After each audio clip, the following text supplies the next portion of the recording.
Thank you for the point. The point's very important. Yeah, that's how we know it's time to start the show. Welcome to the 10th Year Seniors Podcast Network. This is the Accredited. What if I told you back in 2020 that the Sacramento Kings backcourt would be the talk of the NBA playoffs in 2025? What would you say? Take it back to 2020, take it back before COVID. Oh, we're back in Sacramento. Yeah, we're watching Sacramento. Ain't no way. This is 2020. We're saying this backcourt is they're going to have the best two players. Well, maybe not the best two. The best two stories of the NBA playoffs in 2025. I feel like if you're an actual Sacramento fan, the logical answer would be we traded them. That would be the logical answer. If we ask the guys at Cowbell Kingdom, this is what they ask say. Leo them. Hey, so if you thought that Tyree, they would probably been blind and been like, of course, the duo would have been perfect. But, they're on different teams now. Yeah. So unless you've been hiding under a rock and unless you've been talking about Nikola Jokic 3-time MVP better than everybody else or whatever, blah, blah, blah. You see him coaching? Or Jalen Brunson being incredible, clutch player, being clutch every time, blah, blah, blah, blah, blah. But those are not the stories that we're here to talk about. Those aren't the stories. Those aren't the stories. And even we're just giving a nod to Tyrese Halliburton just because he's Buddy Boy. Yeah. Like that's all this was about for us. But playoff Buddy is here.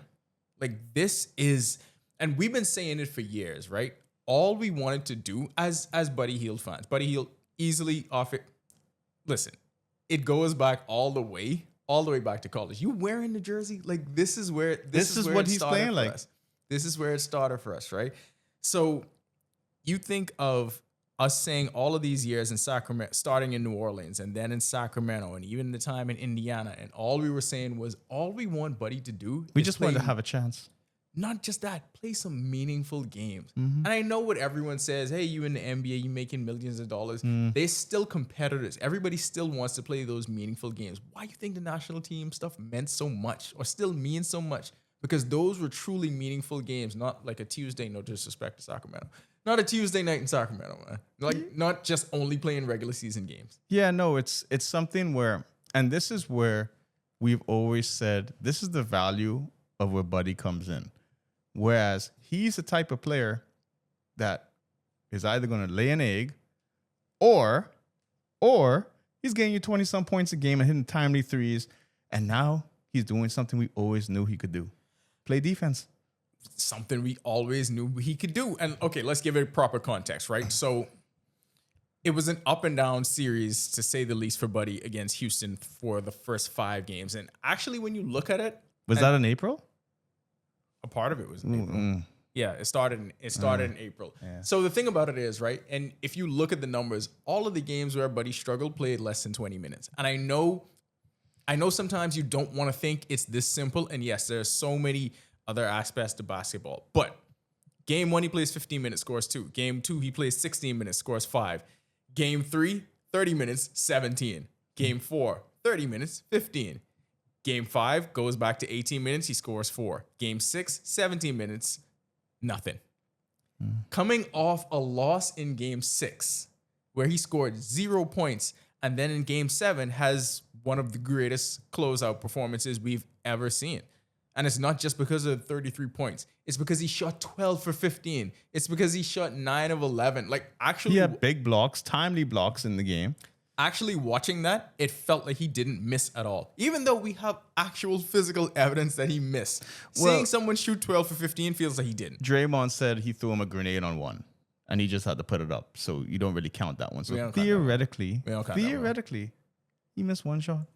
And that was it. From 3. That was it. And we watched that and we said, look, with a streaky shooter, with someone that is this great at shooting the basketball, who has this one skill that will keep him around in the NBA for as long as he wants to be. This is what you know can happen. If he can string it together, this is the kind of games that he can have. This is what we've been waiting for. May basketball with Buddy. We know that in April, he did play in Houston once in April, wearing this jersey. Didn't really turn out too well. I'm just glad he was able to get his revenge at Hugh. He finally got his redemption. And so we go from there, and then you think, well, how good could it get, right? People were obviously expecting there to be... I was confident. ...the crescendo, and then it was going to fall. But then game 1 against Minnesota, Steph Curry goes down, which we're going to get to later. And in the second half, Buddy just goes off. So he has a game high again, scores 24 points, but it was really in the third quarter when he scored 16, shot 5 for 8 from 3, scored 16 in that third quarter for the Warriors to pull away and steal one on the road. But that's what you get from Buddy. Buddy's attack, like, we were in the group chat, and this was against the game in Houston, and I was like, just let Buddy shoot the rest of the quarter. Don't even bother with anything else. Just let him shoot, because when he's that hot, you have to just let it ride. Because the thing with Buddy is he could come out at halftime and just be cold. Like, we've seen it before. And he has too much confidence. I guess it's not a bad thing. You have to. Because he's never missing a shot. Yeah, but you have to, though. And we hear Le Batard say this all the time. And actually, Buddy gives voice to this. But how do you not have a rational confidence with that story, coming from where you come from to get to this point where you are now? You have to think that you're the best player on the floor at every point. You have to think that next shot is always going to go in. That's shooter's mentality. Yeah, shoot or shoot. That's what we've been saying. And this is how come you're always like, I'm nervous. And I'm like, I'm not, because Buddy could put up a performance. Like, let's put it this way. It's going two ways. We're doing a thing. We have to keep it going. I understand. We two for two I with that. understand what you're saying. All right. Right? And you're still doing it because you're scared. Yes. I have full faith in my brethren. Completely scared, Steph Curry. Anyway. Do you see what McDaniels just said? What did he say? How he said, guarding Steph, but Buddy is like guarding Steph. They have the same offensive game. Stop doing that. Minus the dribbling stuff. It's not the same. But it's not the same. Why would they say they're do that? preparing the same game, the same way they guard Steph. Please don't. Is how they're going to guard Buddy. It's just not the same. No. I don't want anyone to do that. And if that's what he said, then I feel like, what's their coach's name? Flinch? Whatever. Should probably bench him. Just for saying that. They're not benching him. Because that is a ridiculous thing to say. And I was just about to say, you know what? Buddy is in a place right now. This is a sweet spot that I like to call the burden of no expectation. Mm-hmm. Because right now, he's exceeding all the expectations that the NBA world had for him. If he doesn't do this, they're just going to go back to piling on him like they did before. He's not the MVP like Steph Curry is. He's not the future Hall of Famer. He's not one of the... He's our future Hall of Famer. Oh, yeah, for sure. Like, is he on the Walk of Fame? That goes without saying. Is he in the airport? I don't know. A lot of times I go through there, I haven't seen Buddy, so I'm going to say no. I don't know who in the airport. Anyway, so 8 games in the playoffs, averaging 12.5 points, shooting 46% from 3 and 60% from the field. He's pretty much like at the beginning of the season, how he was going off. And I was about to say, thank you, perfect segue. That is actually what it looks like. And I remember through like the first 2 weeks of the season, it actually was kind of a running joke in NBA circles. Wait, you got to put Buddy Hield in the MVP conversation through the first 2 weeks of the season. That was a good month. It was a great month. It was something like May, because this has been a great month so far. But what Steve Kerr said, this is the first time that Buddy's actually had a playoff run. Like, we got to really think about Buddy's career when it comes, because Oklahoma, he was able to get to the Final Four, play meaningful basketball. Then he was just in the dweller, like we said earlier. New Orleans. The worst. Sacramento, Indiana. Then he got to Philadelphia, where they made the play-in game. Right. So I wanted to go to that. And Steve Kerr made special mention to say this is his first real playoff run, because you feel like this one's going to be extended. And I remember when the trade to Philadelphia happened, and we were so high on that because we thought they had pieces on that team, everything centered around Joel Embiid. Trust the process. This is perfect for a shooter, for Buddy to come into. He's going to be able to go into this situation and thrive. We thought it was a shoo-in. We thought this was going to be easy. Which is crazy, just to throw it to Eric. We thought Eric would have been put in that same position this year with more weapons. But as we can see, the process ain't processing. Yeah, I mean, Philadelphia ended up falling apart. And it reminded me of when Kawhi made that ridiculous shot, because that Philly team probably should have won a title, right? Oh, when yeah, they had Jimmy Butler and they had Redick. That was it. In my mind, you put Buddy in this situation with Joel Embiid and the gravity that has to be paid attention to him, and it just didn't work out. And he was benched throughout the first 5 games of that series, and Philadelphia finally gives him a run, and then he has the one game where he scores 20 and hit 5 threes in the first half. And they lose. And they still lost. They lose. They still lost, but they would have lost by 40 if Buddy didn't keep them in the game. This is where I respect Steve Kerr, where he's still sticking to his guns with Buddy. Yeah. Like Steve Kerr, they love the 3-point ball in Golden State. They love the effort, the intensity. I really feel that Steve Kerr knows the type of player Buddy is, and it's just like you just can't keep him on the bench. Where Nick Nurse was just like, no, I'm gonna go with Etwan Moore. Remember the Etwan Moore days? Dog, y'all don't know. Y'all don't know. So, simple question, and it seems like the obvious, but sometimes you gotta ask the obvious questions anyway. How do you think his shooting and just his ability to fill those gaps has impacted this Warriors playoff run so far? Oh, he's saved the Warriors playoff run right now, like without a doubt, because we've said it before. We know what Steph's going to give you. We know what Jimmy's going to give you. We know what Draymond's going to give you, right? We never know what that fourth option is going to give you. And we said if Buddy scores 15 to 20 points, and we moved it up to 20, it's going to be hard for the Warriors to lose. Because if Buddy gets 20 points, I could promise you it's going to be an efficient 40% three-point shooting type to get to 20 points. And then all of a sudden that's going to open up the rest of the players. That's why I feel when Steph, Jimmy, Draymond, when they're on the court together, it's like you got to pick your poison.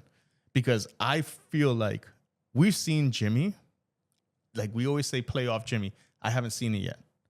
I haven't seen it. Game one against Minnesota was pretty good. You've seen glimpses, but I mean like you haven't seen it when we're gonna see it now with Steph out. But you know what? I think we have to also, but you didn't have to see it. No, but I think we did see it in game one against Minnesota though, because it's so much playoff Jimmy is so much more than scoring. When you look at his stat line, 20, 11, and 8 assists. To me, that's playoff Jimmy. But I feel it's gonna just intensify now. Like I feel like now it's gonna be like you can't stop him, because I feel when Jimmy has a chip on his shoulder and the chip's gonna be like, oh, Steph is not playing. It's going to be a different Jimmy. Oh, listen to me. Jimmy Butler is so uncomfortable with people expecting him to be good. And I think we talked about Buddy playing with not having the burden of expectation. Jimmy Butler thrives in being uncomfortable. Mm-hmm. He hates situations where he's absolutely comfortable and people expect him to win. That is never going to happen. So right now, yeah, you're right. You're probably about to see the best Jimmy Butler because he's in an uncomfortable position. And you alluded to it, so we got to go to it now. As great as Buddy's playing, as great as we expect playoff Jimmy to be, as great as Draymond is at doing whatever he's doing, this one hurts. The reality is, you ain't got Steph for 3 games. A whole week. You ain't got Steph for 3 games. They ain't even spread the series out enough. They say, we'll make sure we get to the 4th game, and then we'll spread it out where you get your little rest. Ain't no upside to it. You can survive. Mm-hmm. And you have to be thinking in terms of survival. Steph ain't there. Like, it changes everything. I get what McDaniel was trying to say, and a part of that is them doing some backhanded compliments, trying to, set the expectations high for Buddy. It is not the same. Even when Steph Curry is not playing well, the gravity of him being on the floor helps Buddy. But the only thing we could see with that sample size at the beginning of the season is that, and this is without Jimmy now, the Warriors were successful without Steph being able to get those wins. We've seen a sample size. So now adding Jimmy, losing Steph, as we say, it hurts. But it hurts just a little, just this much. This much. Okay, you want to hear the optimistic side? You want to hear the bright side? But he's scoring 40. You want to know the Warriors' playoff record without Steph Curry? Like what, 13-1? 9-3. Oh, look at that. 9-3. And all I know is this: if there's against the Rockets, it wouldn't have worked. It wouldn't have worked against the Rockets. So why do you think it works against Minnesota? Because Draymond's Rudy's daddy. I don't know, dog. He's still 7-2. Yeah, but I know. But Draymond, at some point, listen, I get the whole toughness and harassing and all that BS, blah blah blah. Don't show up on the stat sheet. You know what does show up on the stat sheet? 7-2. And I feel like Minnesota has the same advantages over Golden State that they had over LA. But I don't feel that they are even trying to use it. I know this time they put Looney out more. They had Draymond. Like, you have to box out Rudy, like Buddy said in the post-game interview. You just got to box him out the whole time. Like, nothing else. I love how simple he made it. Yeah, just box him out. He sounded like KJ coaching the game. Box out. Yeah. Box out. We can fix it. We'll be fine. We can just box him out, and then that'll fix it, right? I mean, I don't know. Like, that'll get it done, maybe. You hope so. I mean, I I'll tell you this: the way Buddy's been playing, I feel confident that they could get a game like out of this, regardless of what it is. You got it. And I honestly, I think the Pacers has given confidence to everyone else to be like, no, you don't just have to win one and think that you lay down. Like, go the Pacers after were. This has nothing to do with the notes we have here, guys. But we brought up Tyrese at the beginning. Yeah. Yo, the Pacers are balling right now. They are. The Pacers are playing with nothing to lose, and I feel that that's how the Warriors are going to be playing. Nothing to lose. It's when you don't have the burden of expectation, because without Steph Curry, you don't expect them to win. This is Golden State Warriors are a playing team. You don't expect them to. It feel like they on the road forever because they always on the road. Harrison Barnes put them in the play-in game. Thank you, Harrison Barnes. Boy, the path was better than what we're thinking. Right. But then it goes to every single home team has lost. Like, if you would have gone to the second round of the playoffs and said, hey, first 5 games, I bet you every home team loses. You're going to be, ain't no way. Ain't no way. Ain't no way. No one's gonna take that bet. Like, no one's Ain't gonna no believe way. that. But That's what happened. it happened. And it's crazy because it just goes to show, like, yes, home court's important, but if you slack off that little bit, because the Cavaliers put on a clinic of how to lose a game. Jesus They Christ. put on a masterclass. clinic. It was Equal to Buddy's masterclass in shooting in Game 7. Their masterclass on how to lose a game. because I'm Chef's watching the kiss. game and I'm just there like, How? exactly. When they inbound the ball, and it's like, what? And How? you know what the thing is? Watching the game, and when you watch basketball enough in your life, right? You just say basketball because you know what's going to happen? Because basketball is going to basketball. It's always just that simple, basketballs. because a stupid turnover, of course they're going to hit a layup. Of course they'll get to the free throw line and Tyrese, someone will miss it. And if they get the ball, of course they're going to make the 3-pointer. Of course he could pull up a 3. And rooting against teams in that situation, you go to yourself, just try the 2. Like, drive, do that. No, you know he pulling up for 3. Yeah. You know he about to cross over and hit somebody for 3. I enjoyed the game thoroughly, though. I think we have to be the ones to deliver the sobering take. And I feel like we have to say it. We got to use our platform to actually say this, right? This is fun. Like, everything going on right now with Buddy. Oh, yes. This is incredibly fun. The him and Jimmy thing, him achieving this success, this is fun. We are going to enjoy it. Whenever Keep saying it, like, Buddy is the most enjoyable person to be around. Like, every single basketball trip I've been on and Buddy's been there, it has just been fun. Like, there's never a dull moment. And the thing about Buddy is practice time on the court, it's all business. Like, he doesn't play around. He doesn't care who's on his team. They're going to be getting the talking. They're going to be, he's a leader on the court, but he makes sure that everyone is learning at the same time. But off the court, you can't have more fun than with any other player. I say it's fun to bring it into the proper context, and that is this. NBA fans, especially NBA fans in 2025 on the internet, are some of the worst people to ever exist in mankind. I believe they are terrible. And I believe they have been terrible to him. Look. And of course, because they do the circle and then they always have to change the circle. We've given the bona fides, right? Y'all see what John has on. When you talk, what 10th year seniors has been there since... Powder for Orlando's. That's what we came. No. Take it back before that. Oh yeah, me being at the elite eight. Me being at the elite 8 Tum-Tum. in Syracuse. Us going to the Final Four in Houston and watching. We've seen the highest highs. The first game ever of his NBA career being in the stadium, in the arena when he was with the Pelicans. We've been at the highest point. We've seen the highest highs. So happy when Ephon Moore got. We've seen the lowest lows, and we see what the reaction is like when things are not going great for him, because these people do not love you. They love what you do and how it makes them feel at that time. When that feeling goes away, they crush you. Exactly. But I'm just thinking about the Minnesota game. He came out with the wrong uniform, right? If they would have lost that game, that would have been so much more of a problem. I'm happy. I'm thrilled that they won the game, because now it's just a moot point. It's just like, I accidentally wore the wrong shorts. I'll tell you this. If it was Team Bahamas, Buddy would never have the wrong equipment. Why? Because I'll make sure he's wearing the right equipment. I know you just wanted to get... It's just that simple. You just wanted to get that I don't take know off. who to put blame on. He put blame on Jimmy, right? because Jimmy just gave him a pair of shorts. All I know is you just got to make sure. You see, you can't have the players think about what they're going to wear. They have to be comfortable, go out, and hoop. Agreed. I mean, listen, I know he's built for it because the kind of chafing that he's been taking over the course of his career, it never affects him. And Buddy's not one of those people that falls prey to this. But I needed to keep going because I don't know how I am going to react to seeing people turn back to the way they were talking about him before. We could just tell the CYC. Even for most of the season, and I feel like most people weren't locked into that. Like, no, this whole Warriors fan base, a lot of them was killing him this season. Yes, and I watched a segment. I don't know what media podcast it was, but they said, "Watch, Buddy Hield's going to win games in the playoffs." And all the people that hated you throughout the season, all the people that were saying this, are now going to have to say, "Crap. Buddy Hield is the savior right now." And guess what? I got to find that, but he was spot on.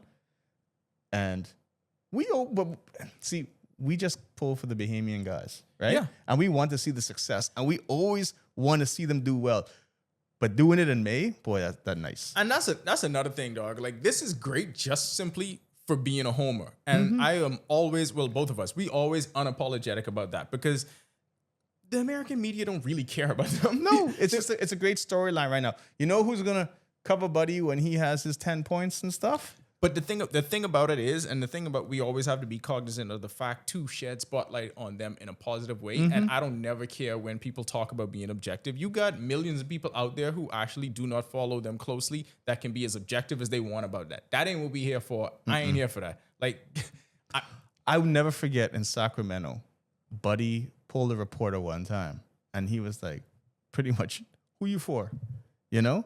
And it was just like, the reporter's like, I have to write the story. He's like, "Nah, bro, this ain't how it works." It's like, you got to support us just the same way how we support you. We help you with your job, right? So if you're not giving us the support that we feel we need, because no negativity should be coming out of local media, pretty much. Why should I talk to you then?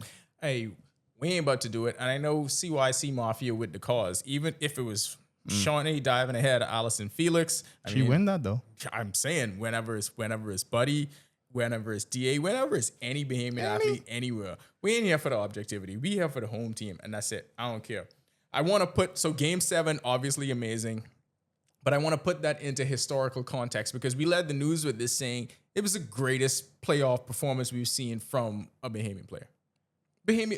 Let's sparse it down and go Bahamian born player. Then. Yeah, I may just say Bahamian. Well, yeah, Bahamian born. But anyways, from one of our own, pretty much. If you want the what is it? The son of the soil. So I had a list here of the top 3. I'm gonna go back to the furthest one. We're gonna go in chronological order. So Michael Thompson had a 40-point, 11 rebound game in 1981 Blazers against Kansas City. Great numbers, 40 points, 11 boards, but it's only in game 2 of the series, right? What gives Buddy the nod over that? The clutch. It's a game 7 elimination game. If the NBA made a clutch award, then doing something in game 7 means more than 1-6. Let's go Rick Fox, game 2 of the Western Conference first round against the Blazers. Back when I was on that narcotic, I'm not on it anymore. Rick Fox had 24, playoff career high 24. Great game. I mean, it was a Lakers win, which hurt me at the time tremendously. Great game from him. Wasn't as good as Buddy's game. Game 2 as well. Also game 2, first round. Yeah, okay. And those Lakers teams were a little different. Like, they won, what is this, almost 20 points? 10 points? Yeah, 10 points. That was right before the dynasty started. Yeah. But so the next year. The next year. Yeah. But Rick Fox was always one of those players where it was, I feel like Rick Fox in today's NBA would be a lot better than Rick Fox what he was. I think that's when we saw the evolution of the 3 really start. Because he was able to shoot the 3. He had the size. He could play you know what he would have been? A poor man's Klay Thompson. I see him more versatile than that though. Rick Fox also had some playmaking in him. I mean, Klay has playmaking in him. Anyways, catch and shoot. Yeah. Catch and shoot. Same as Buddy. And then I feel like the playoff series or the playoff run that is overlooked, and it's crazy to me that it's overlooked and it just happened. DA's playoff run with Phoenix when they went to the finals, averaged 16 and 12 over the course of that playoff run. His best game had 28 and 17 boards, first round against New Orleans. Awesome game. Again, but he just beats it all because he did it in game 7. It's the style points, right? Let's put it this way, right? And here's with the DA run. That whole series changed with the Giannis block. Like, I feel like that if you point to any point in that NBA Finals series, that's where it was. If DA would have dunked that, I feel like the Suns win that championship. Like, I just don't know why. I feel like if there was a moment, that was the moment. But DA had an amazing playoff run the entire time. He put up numbers that people would dream to put up. And the fact that it was 22 games. Now, if Golden State could go on this kind of running, but he could sustain it over the course of that. But yeah, I mean, I feel like you gotta never forget to give DA his flowers for what he did over the course of that playoff run. DA with the Suns was so important, and you know why I can say that? Look at them now. And then they thought he was the problem. He thought he was the problem. And then there was new owner syndrome. They're like, nah, we gotta tear the whole thing down, ship him out and first. We're gonna go back to we're homers, right? I've seen that don't mean you're wrong. Exactly. I've seen DA in a setting, right? With national team out there being a leader, out there making sure things are getting done. He puts that work in, right? I don't understand. Yes. Once in a while, you'd be like, oh, his motor. Some people ain't Kai Jones. They ain't going to run the whole time, right? But at the same time, he knows his position. He knows his spots. And his IQ is through the roof. So losing a player like that, I don't know how that helps you as a team. It doesn't. I don't even want us to talk about what the Suns are doing because we don't care. So I think Buddy's legacy is cemented with the Bahamas forever. Like, he's already stamped with that. Whatever happens with the rest of his career, he's good. It's going to be extra stamp when we make the Olympics in 2028. I think these next 3 games define his NBA career to everyone else. It can absolutely change the way he's viewed, and it may absolutely be the thing that he's remembered for, how these next 3 games go without Steph Curry. So do you think opportunity to be like a Robert Horry? I think he has opportunity to be something. You know what? No, but I mean to be Robert Horry, because everyone knew when the playoffs came, Big Shot Rob would hit the shot. Now, if he's even better because he has to hit many shots. So to me, this actually reminds me of a run. You wearing the jersey? It reminds me of a run that a player can have in college, in the tournament. It reminds me of the run that Buddy had leading up to the Final Four when he was just going berserk. Like, he had the game against Oregon. He had the game in the second round where he scored 38 too. I think he had 3 30-point games in the tournament. If you can string a series of games like that together, and of course it's more difficult in the NBA. Of course it's more difficult when you're playing against the same team every 2 nights and now they get to scheme and game. Scouting is different. Yeah, I know it's not an apples to apples comparison, but if he can put that kind of run together, what are we looking at? We're looking at, the greatest basketball run in Bahamian basketball history. Perfect segue, because he may have the crown now, but then we got to talk to somebody who's actually coming for the crown next. I mean, yeah, and I think he's going to take that crown pretty quickly. Just my opinion. So in June, obviously, the Bahamas. I think when I think of the NBA draft and I think of where Bahamians fall into NBA draft history, the first thing that pops into my head is, how do we keep doing this? How do we keep doing this? Because there's no way a country our size, a country with no real pro basketball development aspirations, we shouldn't have any. It's not like we have pro leagues around here or semi-pro leagues around here, any of that. But when you look at it, think of all of the countries that have had 2 number 1 picks in NBA draft history. It's literally just the United States, Canada, France, and us. That's it. Isn't it Nigeria? Only Elijah won. Who else? Michael Olowokandi. Does he count? He's Nigerian. I feel like they count him as American. Anyway, so even so, that's 5. All right, Nigeria, great. Look at all of those countries with millions of people with real basketball structure. And then you have the Bahamas in there. And really, it just happened for France last year. So up until that point, it's just been us. And now we have another lottery pick and VJ Edgecombe. VJ Edgecombe, for everyone's been saying he falls somewhere between 4 and 8. What are you thinking? I think it's top 5. I don't see how he, and I'll be honest. Yeah, Michael Okandi, born in Nigeria. Yeah, no, I know he's Nigerian. Yeah, I just no, don't he's know Nigerian. if he, okay. Yeah, no, I do not see him falling out the top 5. Like his potential. I feel like even if the first 4 picks are done, someone's going to trade up to get 5 because they don't want to lose the opportunity to have him. Tonight, when's the draft lottery? Is next week? The 12th. Yeah, next week, Monday, I would assume, is the 12th. But I know, like I said, everyone's draft board is different. Mm-hmm. There are people who have him in the top 3 in the draft board.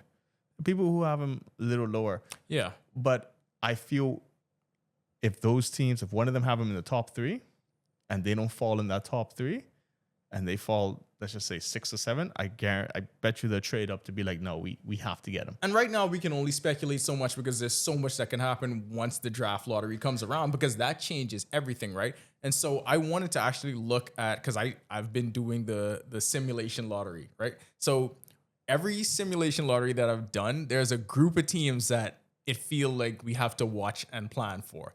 You got Utah, you got Charlotte, you got Portland, you got Toronto, you got Brooklyn, but this may be an amazing one. OKC is in the mix. OKC is in the mix because they have high draft picks forever. I don't know. Sam Presti is the greatest person to ever think about basketball. And here's the thing with OKC. What's your favorite one on that list before you even go to OKC? It ain't Charlotte. Where do you want him? That way. Yeah, but where do you want to see him end up on that list? I mean, I wouldn't mind seeing him in Portland with DA. They already have a relationship. But I feel like that's a difficult place for him to go to because you got Shadon Sharp, you got Anthony Simons. OKC in a perfect world would be great, but I feel OKC would trade that pick if they got that high and just get more capital because they're like, our team's already young. What's the point of drafting more? Let's just keep it for later so when they get old, they could draft out. If they lose the series against the Nuggets, I don't think they're saying our team is young, we just building. I feel like they're saying we need to get more firepower because what's a better... You know who their second leading scorer was in game 1? Alex Caruso. I don't care how good he is at playing defense. You want SGA and Alex Caruso or SGA and VJ Edgecombe? VJ Edgecombe. If I had to pick Toronto, I mean, this is why we built this works so well. It's something. Okay, hey, I'm looking at it right. What city do I really want to go to? What city do I want to go to? What city do I want to go to for the next 10 years? Toronto. Yeah. Toronto, that's it. Toronto, and we know people there, so it's like it's an easy transition. I don't want to go Charlotte. I don't want to go to Portland. I don't want to go to Utah. Portland ain't that bad. It's just far. I'll go to Brooklyn, but I think the team stinks. I don't want them to go to Brooklyn. Yeah, I'm not a big I wouldn't mind them going to OKC, but listen. Toronto. Listen. Basketball is great. We go walk to Scotiabank Arena. Toronto, you get the entire experience of life.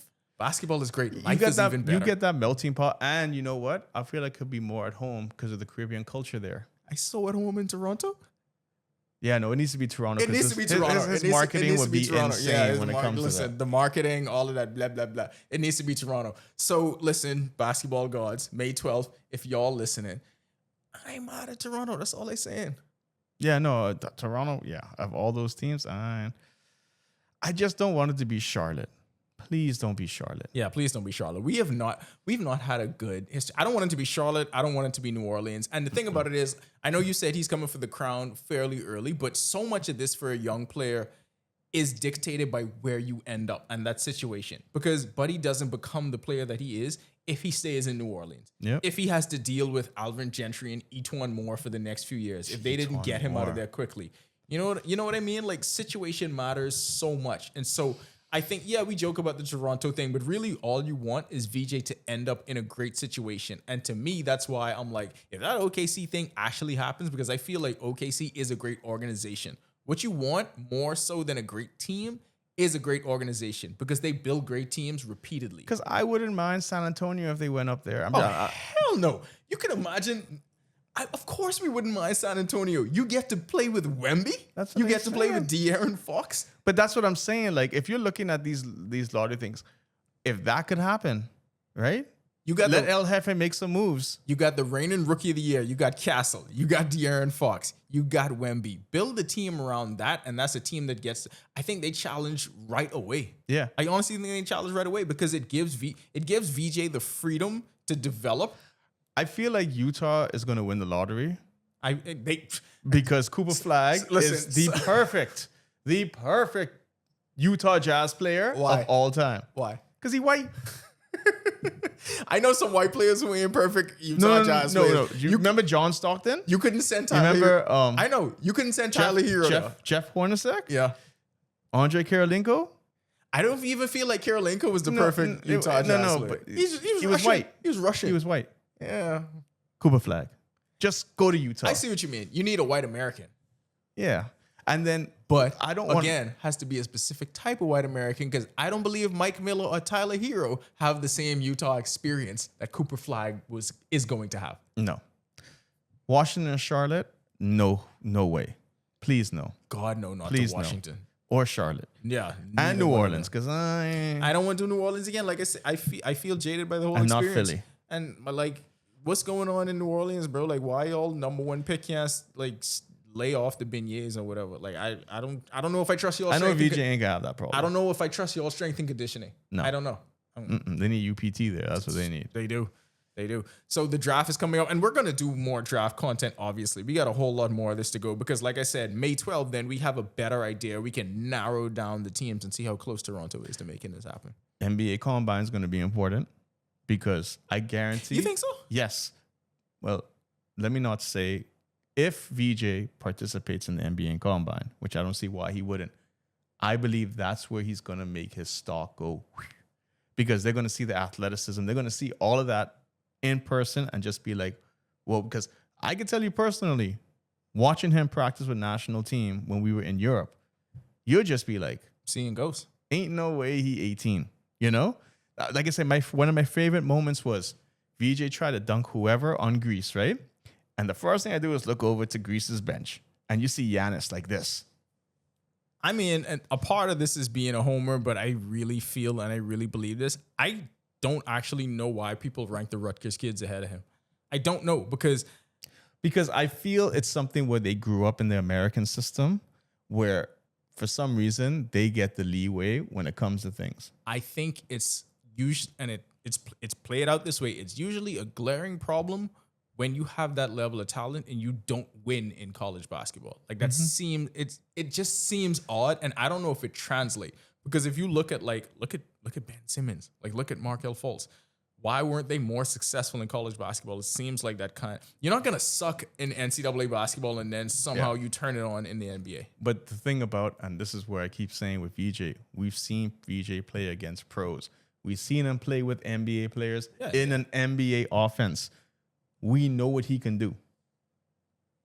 I don't understand what these like. The only person I see is Cooper Flag, just because he's a freak. But I feel when Cooper Flag it's one of those things. Not that he's plateaued, but I think he could only go so much high. I think the floor is high, and the ceiling is low. Whereas I think with VJ's ceiling is Anthony Edwards through the roof. Dwayne Wade, yeah, Dwayne Wade, Hall of Fame. You know us, we calling everyone in the Hall of Fame. Hall of Fame definitely deserves a statue. Okay, so we talked about who has now. That's Buddy. We talked about who has next. I want to talk about the coaching tree in the Bahamas, because if you think we got a lot of great players right now, we have reason to actually talk about some news, because there's news on the coaching front, and for that I got to turn around and get my hat. Hold on. He came prepared this time. I came prepared this time. I also have my flag that I'm not gonna put up, but just gonna rest this right here so we can have this discussion. There we go. Right. So never failed with Kale. Mikhail McLean now locked into the University of Kentucky coaching staff. And I feel like I came close with Ayton. I feel like I came close with VJ, even took the picture in the UK gear with all the trophies and his mom. I feel like I came close.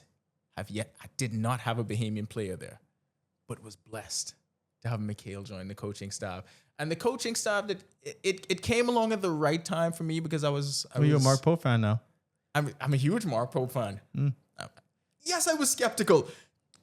They got rid of John Calipari. I understand that. Do you understand what that meant to me? Do you understand how that ripped all my fandom apart? How could you get rid of John Calipari? But, they made the good call with Mark Pope, and he made an even better call making Mikhail a part of the staff. And he re-ups with Kentucky, 2-year contract extension. I think that solidifies his role in the coaching staff. And more than that, what it does is it shows you how much people have bought in to the kind of coach that he can become. I mean, I want to say, but I've been seeing this for years. You should say it. Like, and insider information. Who has more insider information about that than you? And one thing that we've always been saying is he is on the fast line to be a national team head coach. Like, if it was up to me, no disrespect to DeMarco or anything, but he would have been on that staff from the beginning. You can see where it is. Yeah. Like, that's what the trajectory is. I feel that it's DeMarco being on the staff has actually helped Mikhail when it comes to coaching as well. Because absolutely. All of a sudden you had Samson, right, as your head coach.